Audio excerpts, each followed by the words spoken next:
when God is silent, finding hope in the unseen battle. There are moments, are not there, when the world feels utterly loud, yet God seems utterly silent. We pray, we plead, we search for a sign, a whisper, a flicker of divine presence, and are met only with a profound, aching stillness. The clamor of human suffering, the relentless march of injustice, the crushing weight of personal sorrow, all scream for an intervention, a clear word from on high. Yet, the heavens remain stubbornly, bewilderingly quiet. In these moments of deafening silence, we might feel abandoned, forgotten, or perhaps, most terrifyingly, alone in a cold and indifferent universe. This experience, this wrestling with divine quietude, is not an anomaly. It is, in fact, a crucial battlefield in what I call the unseen battle a struggle far more profound than any conflict waged with armies or policies. It is a battle for our very souls, a test of our faith when all tangible evidence seems to vanish. We live in an age of instant gratification, where answers are expected at the tap of a screen, and information is abundant.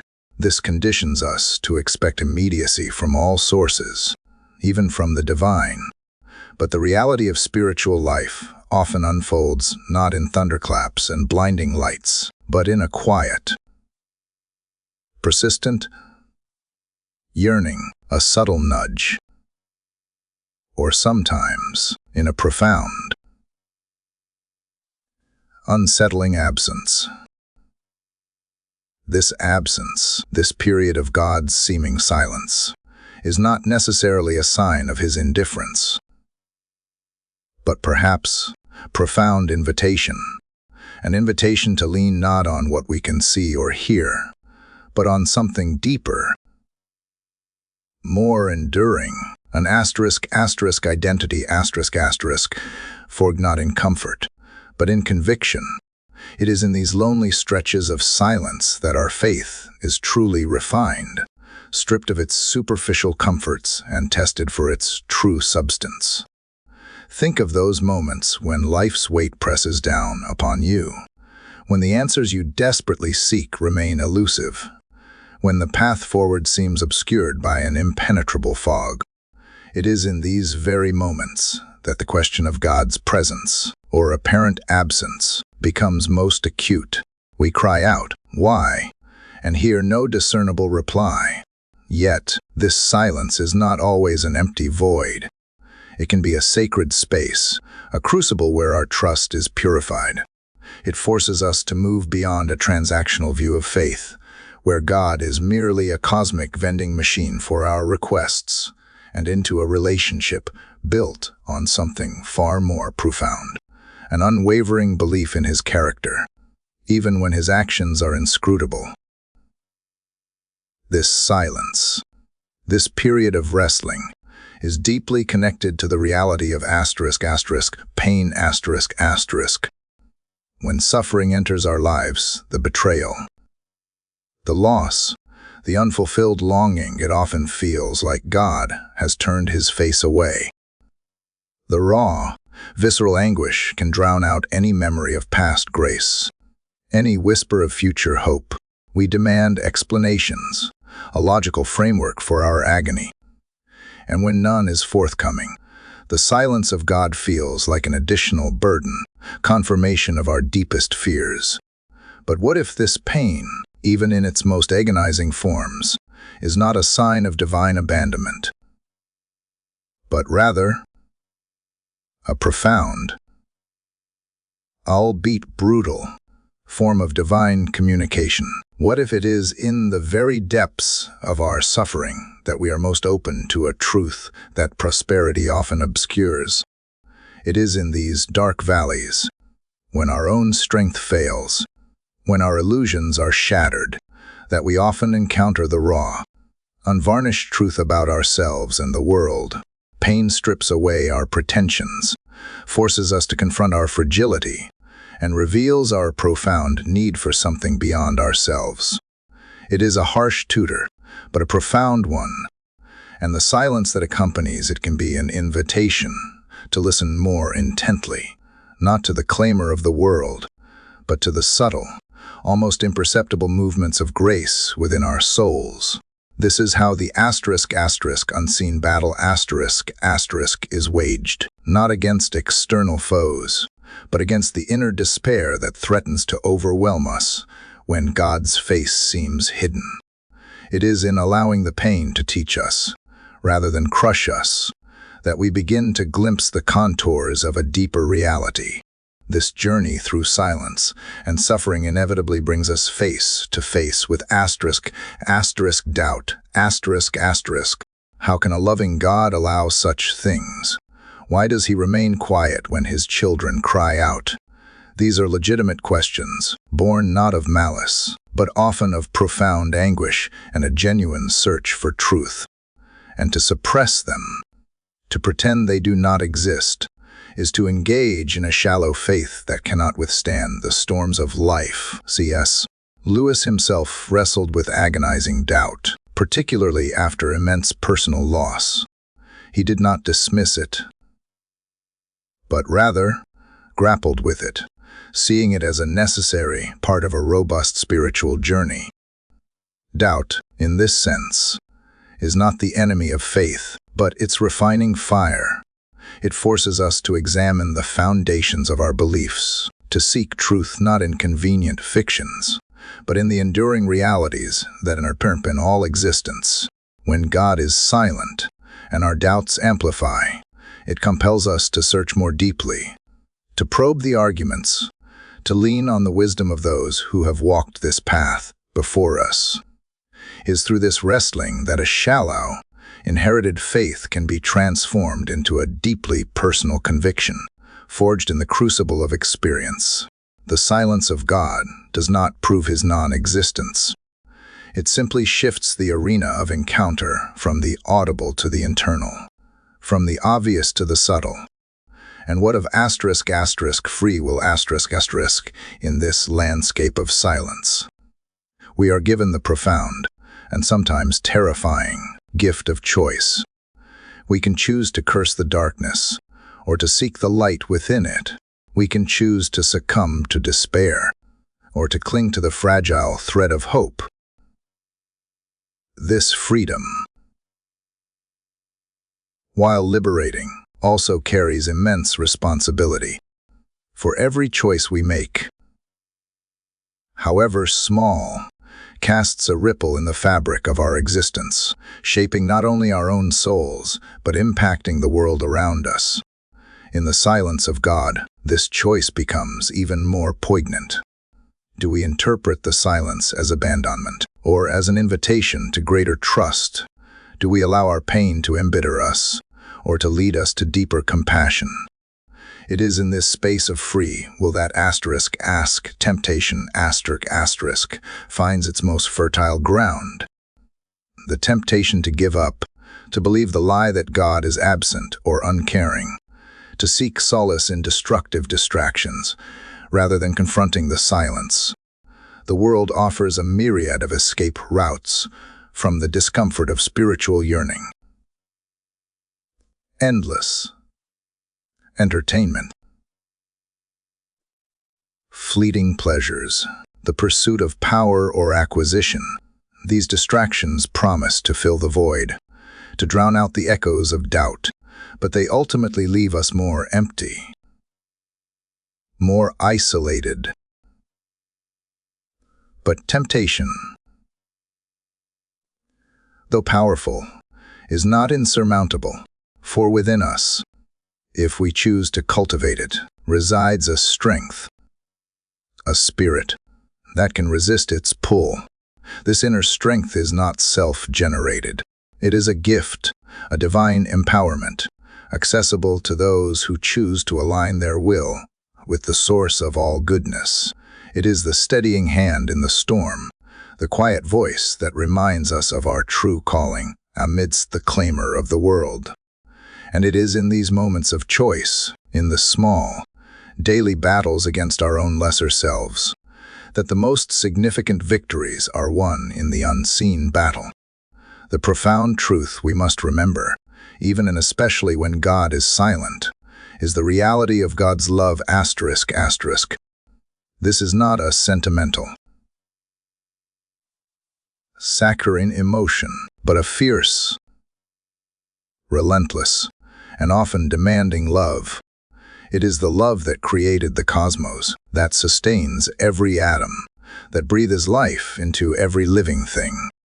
It is a love that does not shy away from our brokenness, but enters into it, seeking to redeem, to transform, to restore.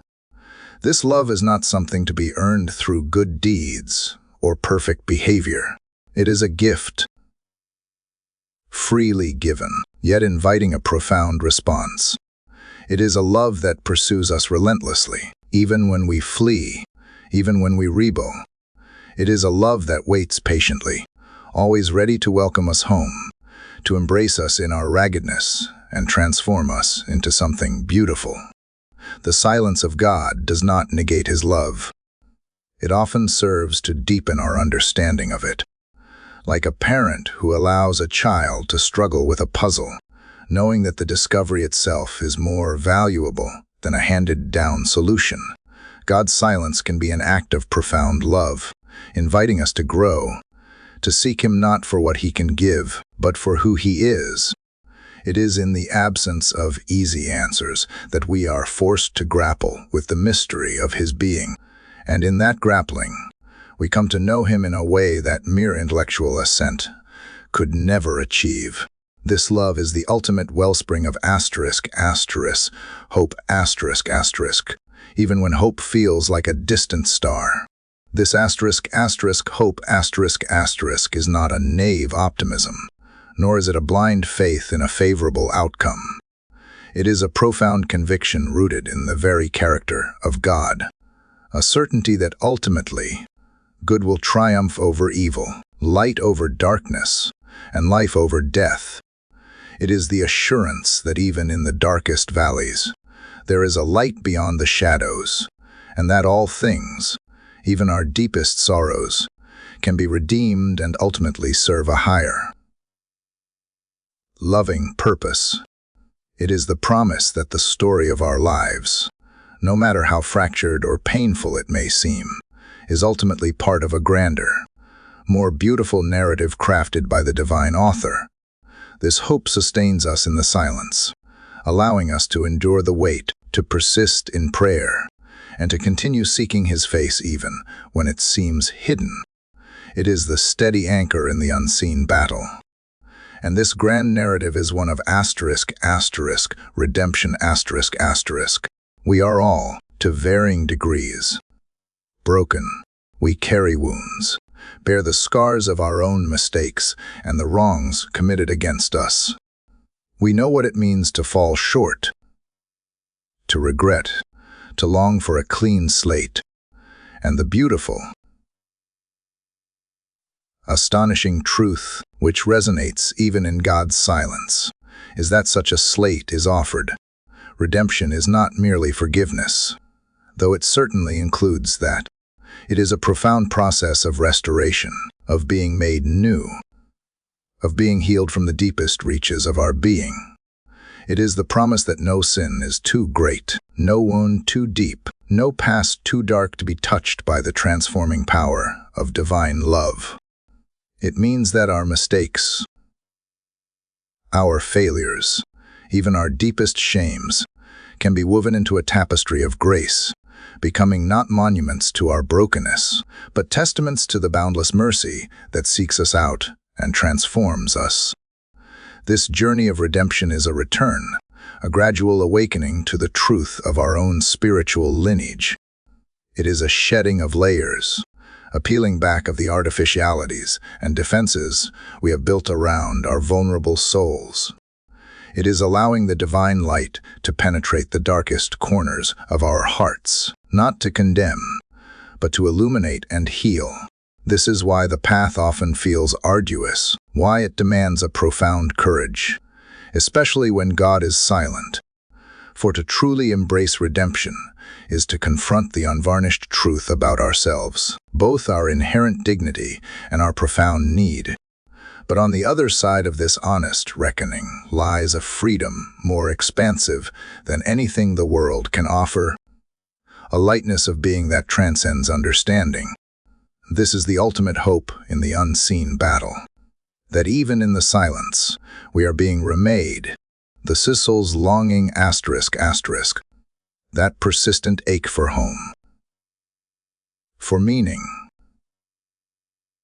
for connection, finds its ultimate fulfillment in this redemptive narrative. It is the recognition that the beauty we glimpse in nature, the echoes of truth we hear in music and art, the whispers of love we feel in human connection, these are not mere fleeting sensations. They are fragments of a larger, more perfect reality, glimpses of the divine that calls us ever onward. Our longing is not a curse, but a sacred compass, pointing us towards the very source of our being. And the more we surrender to this longing, the more we allow it to guide us, the more we align ourselves with the true current of existence, even when that current seems to flow in silence. It is the quiet, persistent voice that transcends any apparent divine quietude. This is the profound journey of ***, spiritual awakening ***. It is not a sudden, cataclysmic event, but a gradual unfolding, a slow but steady turning from shadow to light. It is a recognition of the sacred in the mundane, of the eternal in the temporal. It is learning to listen not to the frantic demands of the external world, but to the quiet promptings of the spirit within. This awakening manifests in countless ways, in a newfound sense of purpose, in a deeper capacity for compassion, in a desire to seek justice, to embody truth, to spread kindness. It is a shift in perspective, a recognition that the true richness of life lies not in what we accumulate, but in what we give, not in what we possess, but in what we become. It is seeing the world not just as a collection of matter, but as a living canvas upon which the divine is perpetually painting, even when the hand of the artist is unseen. And this awakening, this embracing of the unseen battle, leads us to the grand, overarching truth of God's presence ***, not a distant, indifferent deity, but a God intimately involved in the fabric of our lives, closer to us than our own breath, even when he seems silent, even when the heavens feel like brass. His presence is woven into the very structure of reality. It is in the steadfast beauty of a sunrise, the enduring power of unconditional love, the inexplicable resilience of the human spirit. It is in the quiet whisper of conscience, the gentle nudge towards goodness, the persistent pull towards reconciliation. This is the God who meets us not just in grand cathedrals, but in the quiet solitude of our own hearts, in the everyday moments of beauty and struggle, forever drawing us closer, even through his silence. This spiritual journey culminates in a profound sense of not merely intellectual assent, but a heart-shaking realization of the grandeur, the mystery, and the boundless love of the Creator. It is the recognition that we are not merely specks in an indifferent universe, but beloved creations, each imbued with an eternal significance. This awe transforms us, fills us with a quiet but indomitable conviction that life, in all its complexity, is ultimately good, and that beyond the veil of this earthly existence awaits a reality more glorious than our wildest imaginings. It is the recognition that the universe is not a cold, random machine, but a loving creation, sustained by a benevolent hand, beckoning us to enter more fully into its sacred dance, even through the periods of profound quietude. So, when God is silent, do not despair. Do not mistake his quietude for absence, or his stillness for indifference. Instead, understand it as an invitation to a deeper form of relationship, a more profound level of trust. It is in these moments of perceived silence that the unseen battle is most intensely fought and most powerfully won. It is here that faith is forged. Hope endures, and the profound, transformative love of God is most intimately discovered. For his silence is not a void, but a canvas, not an ending, but an invitation to seek him not just with our ears, but with the deepest parts of our souls. And in that seeking, we find that he was never truly silent after all.